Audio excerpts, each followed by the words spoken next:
Antes de comenzar este video les quería decir, chicas y chicos, sean bienvenidas y bienvenidos a este nuevo año 2023. Qué bueno que estamos aquí, estamos listos para comenzar un nuevo año más, un nuevo año de aventuras, un nuevo año de éxitos, de logros, de objetivos que seguramente muchos ya se pusieron desde el principio de este año 2023. Al igual de que espero que hayan pasado todas sus vacaciones decembrinas, los que todavía las tienen, pues a seguir disfrutándolas, los que ya no tienen vacaciones, pues bueno, espero que lo hayan pasado muy bien con todas sus familias y sus seres queridos. Además de que este video se está subiendo ese día 6 de enero de 2023, es día de Reyes Magos. Ojalá que lo pasen muy bien con todas las niñas, los niños, disfrutando y comiendo mucha rosca de Reyes, un chocolatito caliente, siempre cae bien. Inclusive también uno no quiere evitar sacar el monigote, pues ya saben, porque uno tiene que pagar los tamales para el día de la Candelaria, pero no importa, porque siempre se ha escuchado y siempre se ha dicho que cuando sacas el monito, cuando sacas el muñequito, niño Dios, es una bendición más que nada, más que uno que no quiera pagar los tamales, pero la cosa es que sí, es una bendición cuando lo sacas. Igual manera les doy la bienvenida, iniciamos este nuevo año en mi canal, por eso digo feliz año nuevo, porque es el primer video que se va a estrenar en este nuevo año 2023 y ojalá que les guste lo que venga para el canal, para lo que representa el mundo de Poficon, y de igual manera que más gente conozca mi canal y conozca mi trabajo, y ojalá se suscriban a este gran canal. De igual manera darle las gracias a todos los suscriptores que han seguido desde el primer día que se suscribieron a mi canal. Les digo muchas gracias y aquí estaremos listos para enfrentar nuevos retos, nuevos desafíos en este nuevo año para cualquiera de sus diferentes proyectos de vida. Sin más preámbulos, los dejo con el primer video en mi canal del mundo de Poficon, este primer video del año 2023. ¡Vamos allá! Hola chicas y chicos, estamos iniciando una nueva fase, sí, la tercera fase, como lo prometí en mi canal. Videos random o cualquier tema que yo considere interesante para publicarlo en mi canal. Hemos estado hablando bastante de videojuegos, pero lo que no hemos hablado es, podemos jugar muchos videojuegos, pero ¿cómo se hace uno? Me hice la pregunta y quiero mostrártelo en este video. Esto es el mundo de Poficon.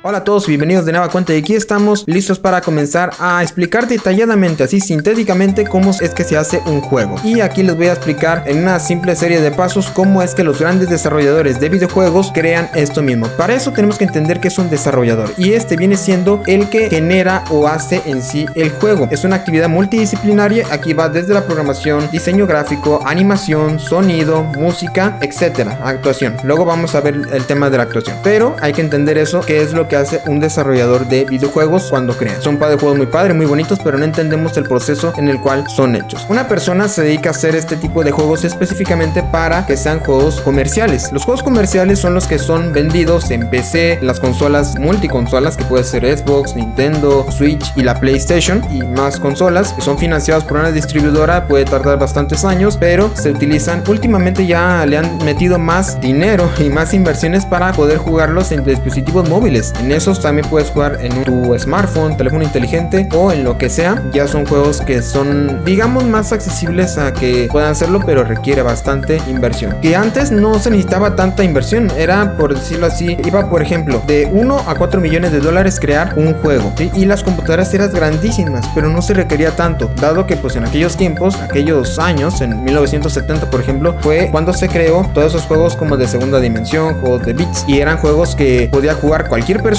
y ahí se tenía por todo eso. Y posteriormente, conforme avanzaban los años, del año 2000 en adelante, empezaron a crear computadoras más pequeñas, más y más pequeñas, empezaron a crear y la inversión iba mucho más grande. Tanto es así que alcanzaba de los 5 hasta los 20 millones de dólares. Son cantidades aproximadas las que he estado mencionando, pero requirió bastante y por eso hoy en día cuesta bastante crear un videojuego, la inversión que le metes y la maquinaria o cualquier equipo de cómputo que utilicen cada uno de estos desarrolladores. Nos vamos a centrar en este video en el proceso general que compone de 7 partes y 2 cositas más que voy a adicionar en este video y voy a explicarlas de manera detallada. Primero diré cuáles son esas 7. La primera es la concepción de la idea del videojuego, el diseño, la planificación, preproducción, producción, pruebas y mantenimiento. Y empezamos con la primera.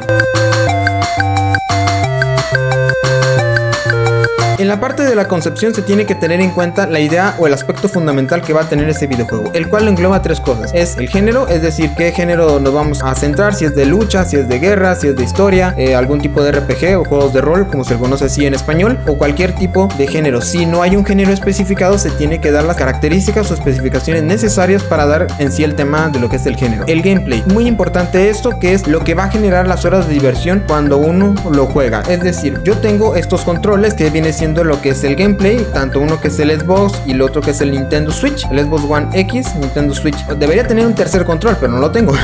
El PlayStation básicamente, pero es como tiene que ser en sí el control cuando un jugador o un gamer lo va a jugar el juego en una pantalla. Eso es lo que debe tener en cuenta el desarrollador cuando uno se pone a jugar el videojuego, cuando uno juega el control o cualquier dispositivo que utilice para jugar dicho juego. No siempre va a ser el control, generalmente son otros sensores de movimiento, a lo mejor un tamborcito o algo así, depende el estilo de juego que sea. Eso es lo que me refiero. Y la última cosa son los conceptos. Eso básicamente son las ideas con las que se suele lucir el juego, como personajes, ambientación, la música, los mundos, bueno, etcétera. Esa viene siendo la concepción de la idea del juego. Y también algo que es muy común, por ejemplo, cuando vas a tomar clases de inglés te dicen brainstorming, ¿no? Brainstorming en español viene siendo como lluvia de ideas. Entonces todo el equipo desarrollador del videojuego pues se centra como una lluvia de ideas para tratar de generar mejores cosas con respecto a la concepción de lo que es el mismo juego. Vamos al siguiente paso del proceso.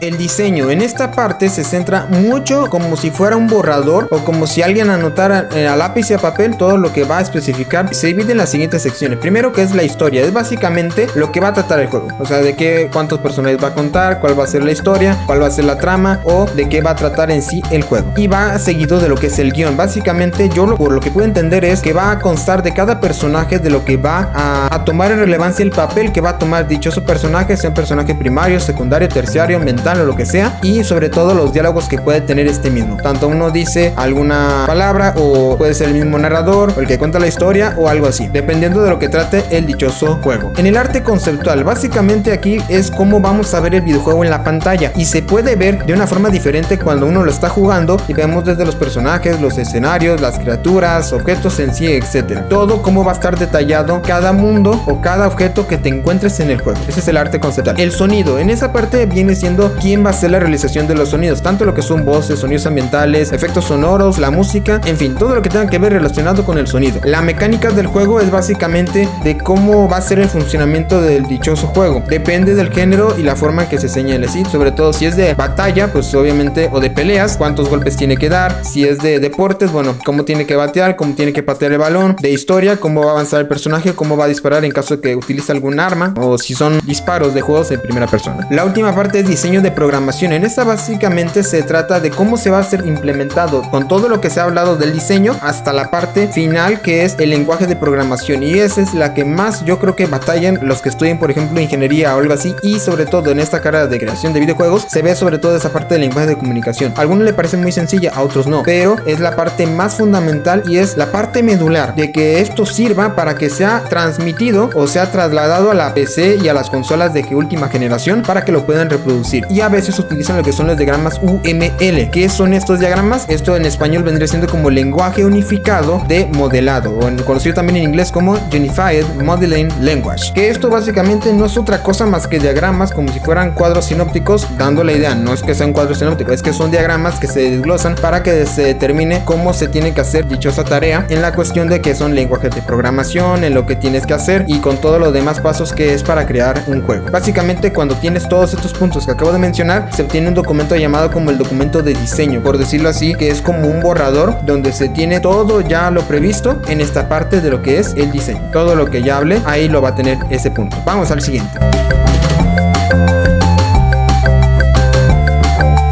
En la parte de la planificación, básicamente son las tareas necesarias para que se ejecute el juego y contar cuántos son los integrantes que conforman el dichoso equipo desarrollador del dichoso videojuego. Y de ellos se ayudan dos cositas muy importantes con lo que son dos diagramas que son utilizados en la actualidad y básicamente los que estudian algún tipo de ingeniería o alguna carrera de administración o afín. Igual en la ingeniería pasa, alguna carrera relacionada o afín de cualquier tipo de ingeniería, pues lo tiene que ver. Vamos a ver que son dos diagramas, uno que se llama el diagrama de Gantt, básicamente es como, hagan de cuenta que son como unas líneas que se ponen acá, hay una parte que se pone P y otra R. En esa parte es programado y el otro es realizado y se va contando generalmente por semanas. Entonces por semanas tú dices qué tarea va incluido. Vamos a hacer la historia, vamos a hacer el guión, vamos a hacer el sonido, el arte conceptual, bueno, todas las cosas que involucra, donde se tiene lo programado y también lo realizado. En las barras de colores generalmente se pone cuál es el porcentaje obtenido, si es que lo llegaste a cumplir o no. Es una forma de planificación que se ve ahí. Y lo otro que se llama el diagrama PER. ¿Pero qué significa esto? En español español vendría siendo como la técnica de revisión y evaluación de programas o proyectos, por su nombre en inglés, que es Program Evaluation and Review Techniques. Esta parte básicamente como un puntito que inicia y toma como varias ramas, son como varias ramificaciones, y en ese entonces se pone, por ejemplo, en cuánto tiempo te tardas, puede ser también por semanas, días o meses, en lo que tarde en crear la dichosa tarea o la encomienda que le hayan dejado a una persona del equipo desarrollador del videojuego. Parecerá muy complicado, pero son como unas ramificaciones y todas tienen que dar hacia el punto inicial al punto final, o sea, se tiene que concluir tal y como se puso en ese diagrama de los puntos y de todas las ramas que van saliendo del mismo punto, desde donde se inicia hasta donde termina. Es lo más sintetizado que puede, porque esto sí, por ejemplo, en mi carrera yo sí vi lo que es el diagrama de Gantt. Este diagrama PER no, se lo estoy explicando a como yo lo pude entender, y gracias a que una persona me ayudó a que me explicara un poquito más sintetizado esto. Y esto no es para no hacerles el cuento largo, básicamente ese es el diagrama PER. Tanto el diagrama de Gantt como el diagrama de PER funcionan completamente, no nada más son para las carreras, sino que también para la creación de videojuegos también incluye bastante en la planificación. Vamos al siguiente. En la preproducción básicamente va a ser muy rápido. Esta parte básicamente es conforme el equipo que nosotros tengamos del equipo desarrollador, vamos a delegar las tareas de que tú haces la historia, tú haces el guión, tú haces los sonidos, tú haces la programación, tú haces el lenguaje de comunicación, bueno, todo eso, y ahí se verá si el proyecto será viable y veremos si es que puedes salir victorioso para que puedas tener el producto final del dichoso videojuego. Ahí es la parte más crítica, porque ya se delegan las tareas y obviamente se verá si es que realmente o no funcionará el dichoso proyecto final del videojuego. Vamos al siguiente. En la parte de la producción vamos a ver todo lo que ya se hizo en el documento de diseño. En la parte anterior de lo que fue el diseño del borrador, por decirlo así, ya se va a poner a la práctica. Digamos que aquello era como un poquito más teórico práctico, y este sí es práctico básicamente. Y en esta vamos a ver todo lo que es en la codificación del programa, otra vez, creación de sprites, títulos, modelos 3D, grabación de sonidos, bueno, etcétera. Pero seguramente muchos te preguntarán qué son los sprites, Popicón. Bueno, se los explico de manera así detallada para no hacer el cuento largo. Estos sprites, digamos que son como monitos que generalmente en segunda o 2.5 dimensiones se ponen ahí en la pantalla, los vemos como son como bits, por decirlo así, y estos monitos son los responsables de poder hacerlo generalmente en juegos antiguos o juegos que están detallados cuando son de segunda dimensión. Esos son los sprites, básicamente los monitos que luego solemos ver en esas dimensiones, no en tercera, pero bueno, casi no en tercera, pero el caso es que esos son los sprites, y no lo confunda con el refresco famoso que hemos visto en tiendas comerciales. Ok, vamos a ver lo que es la programación, y en esta básicamente se trata sobre un lenguaje que se llama C++,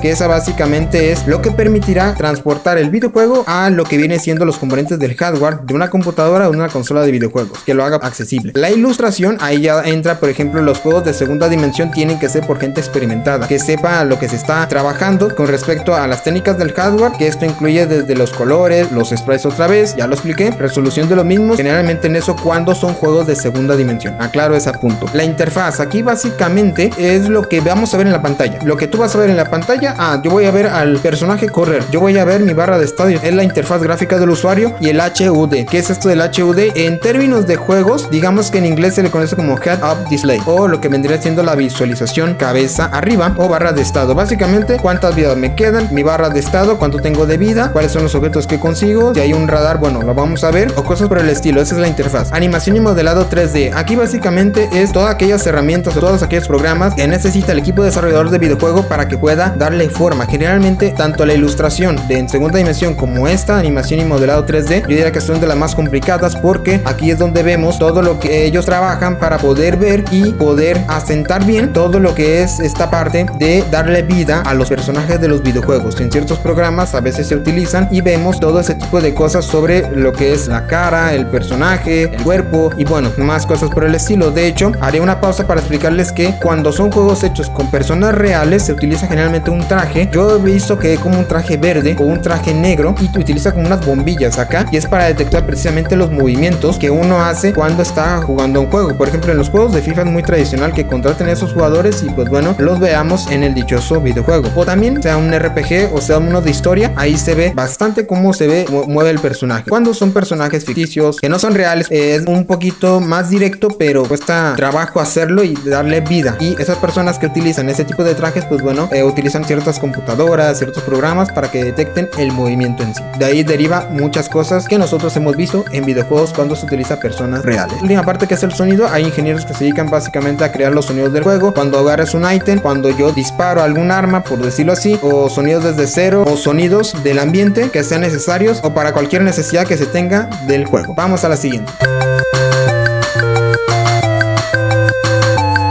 En las pruebas, en esta parte se va a ver básicamente todo lo que es en sí el software y ver realmente si es que cuando ya tengas el producto ya hecho o terminado, por decirlo así, una primera fase. Bueno, básicamente aclaro también que la parte de la actuación ya la vimos, que es con respecto a los trajes, o lo que nosotros vimos con respecto a la actuación, a eso se refiere cuando son videojuegos a vida real, por decirlo así, cuando utilizan este tipo de traje. Ahora sí, vamos a las pruebas. En esta parte es los tipos de software que generalmente se utilizan al proceso de la programación y la funcionalidad, y en este nos vamos a ver a las pruebas realmente que cuando tengas el producto ya terminado necesita pasar por una serie de pruebas. Las primeras son pruebas físicas, en este caso son los mismos desarrolladores que crearon y estuvieron detrás o son los jefes principales del equipo de desarrollo del videojuego, lo prueban y ven si no hay ningún error por el estilo. Las pruebas alfa, esas son las que ya no son ellos, pero solamente lo prueban el equipo desarrollador. Cualquier integrante del equipo desarrollador lo va a probar el juego y vamos a ver si es que no tiene errores, y si no, a papel y a lápiz, a papel y lapicero, para que tú apuntes dichos errores que llegarán a surgir en este tipo de pruebas. Y la última es una palabra muy utilizada cuando vemos la demo, pero es las pruebas beta. Esas pruebas son las que los videojugadores vemos o jugamos y vemos si realmente es que se da el movimiento del personaje, es decir, que si yo muevo la palanca hacia adelante, el personaje se va a mover hacia adelante, igualmente para atrás, izquierda, derecha, lo que sea. Entonces ahí es donde se ve dentro de los videojugadores, que somos nosotros, vemos esas pruebas beta, que es para un cierto grupo de jugadores, y lo prueban y dan sus opiniones con respecto a eso. Y vamos a la última parte.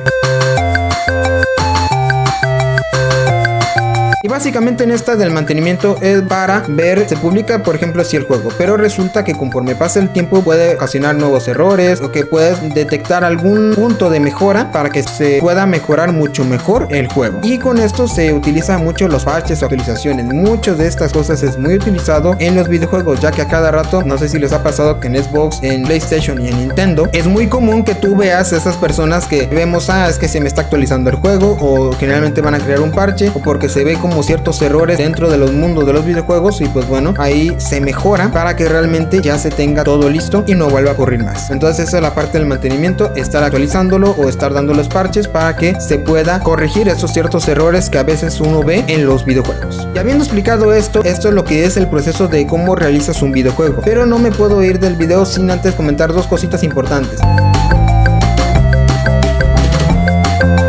Una, que es la funcionalidad, básicamente es clave para el desarrollo, la producción y lo que viene siendo el lanzamiento del juego. En esta se basa en la base interna del juego y lo que es el balance. En sí, básicamente es que todo comanda al juego de acuerdo al género y de acuerdo a lo que sean los objetivos generales del dichoso videojuego. Y en la base interna del juego básicamente explica sobre reglas no claras, loopholes y callejones sin salida o dead ends. Esos tres que son en sí, son a lo mejor son como ciertos errores que se te pueden presentar en los videojuegos. Con eso tiene que ver con respecto al mantenimiento, y en sí, por ejemplo, que las reglas se cumplan de acuerdo a lo que el desarrollador hizo dentro del juego. Entonces eso es lo que se tiene que cumplir. Los loopholes son como hoyos o errores que luego se suelen encontrar en los videojuegos, o son como ventajas injustas. Yo lo entendí así, que estas ventajas injustas, por decirlo así, cada uno empieza con 3 vidas, el que pierde todas muere. Es como si yo digo, un jugador tiene 3 vidas y el otro tiene 2, uno tiene 2 cofres y otro tiene 1. Esas son las ventajas injustas, por decirlo así. Y los callejones sin salida, dead ends, esas son básicamente como unos callejones, pueden estar creados a propósito o no, pero si no están creados a propósito, esos se tienen que corregir. Son como unos callejones, hagan de cuenta que está cerrado y ya no sigue el juego, ya no puedes pasar por esa parte. Generalmente los hemos visto, por ejemplo, juegos como GTA, The Legend of Zelda, quiero pensar que se ha puesto, y en otros juegos que también hemos visto que hay callejones sin salida y no puedes pasar con el personaje. Es eso. Y el balance básicamente es dar las expectativas o las metas esperadas, o las expectativas que se cumplan de acuerdo a las metas u objetivos que se haya puesto el equipo de desarrollador, basándose en la experiencia del dichoso jugador. Es decir, que dinámicas o mecánicas se utilicen para que se cumpla todo lo deseado, todos aquellos deseos que se crearon desde el principio del proceso sean cumplidos en esta parte. Y antes de que acabe el video, vamos a ver lo que son los tipos de desarrolladores. En esta parte vamos a ver que hay tres tipos de desarrolladores. Por ejemplo, son desarrolladores de primera o principal, segunda o secundario, tercera o terceros. ¿Cuáles son los desarrolladores de primera? Básicamente aquellas empresas de videojuegos que hagan juegos y tengan sus consolas de videojuegos, es decir, las clásicas, ¿no? Microsoft tiene Xbox, Sony tiene PlayStation, Nintendo tiene la Nintendo Switch. Así de fácil se los pongo esos. En los desarrolladores de segunda vamos a ver todas aquellas empresas que se dedican a hacer juegos pero no tienen una consola propia. Es decir, vamos a tener bastantes que ver en este juego. Por ejemplo, puede ser lo que es Warner Bros, Bandai Namco, lo que viene siendo Capcom, Konami, EA, que viene siendo Electronic Arts y más cosas, ¿no? Más desarrolladores de juegos que no tengan una consola en sí, pero crean juegos para distintas consolas. No son exclusivamente para uno, no como lo que hace Microsoft Game Studios, por ejemplo, es para Xbox, no lo que hace Nintendo para su propia consola o PlayStation, dado que esos son tanto la diferencia de los de primera como de segunda. Y los de tercera básicamente son los desarrolladores independientes, es decir, los que hacen juegos de software libremente para cualquier tipo de plataforma. Generalmente ellos no tienen una exclusividad, ellos sacan los juegos y los pueden sacar para cualquier consola, no necesariamente que se estén pegados a una misma. Un ejemplo de ellos es, por ejemplo, el estudio MDHR, que es el que creó Cuphead. Ese estudio comenzó siendo un estudio independiente, pero en ese básicamente nos empezó a hablar de que ya vimos, y por cierto tengo mi gameplay en mi canal, que si no lo has visto, qué mal, deberías verlo. Te invito a que lo veas, que veas todos los episodios, y que ahí vimos sobre todo lo que costó, lo que tuvieron que aguantar para poder sacar a flote su proyecto del videojuego. Entonces esos son todos los desarrollos independientes, pero hoy en día ya sabemos que el dinero mueve cosas. Entonces a veces son comprados esas compañías para que tanto ya sea Microsoft, Sony, Nintendo las compren para que las absorban, y dado caso se vuelven ya parte de Nintendo, parte de PlayStation, de Sony y de Xbox, que es Microsoft. Y bueno, y después de esto, ¿qué te pareció el tema? A mí me pareció bastante interesante saber que cosas que ves de, por ejemplo, tipo proceso administrativo, pues lo ves aquí con el diagrama de Gantt y el diagrama de PERT. Me interesó bastante el cómo se hacen los videojuegos. Hasta la fecha del día de hoy que grabo este video, pues yo no sabía que tantas cosas se involucraba todo esto, pero me doy cuenta que también se dediquen a hacer este tipo de juegos, pues es un gran trabajo y se requiere de bastante experiencia para que no fracases en este mundo de los videojuegos. Dado que eres un desarrollador o un creador de un juego, pues es muy complicado para que los consumidores, que somos nosotros los videojugadores, los gamers, lo disfrutemos al máximo, y es para cumplir las ciertas expectativas que luego pide el público en general. Espero que te haya gustado el video, te haya sido interesante, y sobre todo toda esa parte creativa que no vemos está explicado de manera sintetizada en este video. Y sobre todo que si les gustan estos temas, pues haremos más, o de algún otro tema interesante que yo considere. Ya recuerden que dije que son videos random, es cualquier cosa que yo considere atractiva o emocionante y lo publicaremos en mi canal. Nos despedimos como se debe, así que nuestra aventura ha acabado, pero no se preocupe que nos veremos en una próxima ocasión. Recuerda que si te gustó, dale like, suscríbete, comenta, comparte y dale a la campanita para que no te pierdas ninguna notificación acerca de este gran canal. También te recuerdo que me sigas en mis redes sociales, tanto de Facebook, Twitter e Instagram, para estar en contacto y seguir formando parte de esta gran comunidad que somos. Muchas gracias a todos por ver el video. Esto fue el mundo de Poficon. Yo soy Poficon. Les mando un abrazo gigantesco a todo el mundo y nos vemos en una próxima. Bye bye.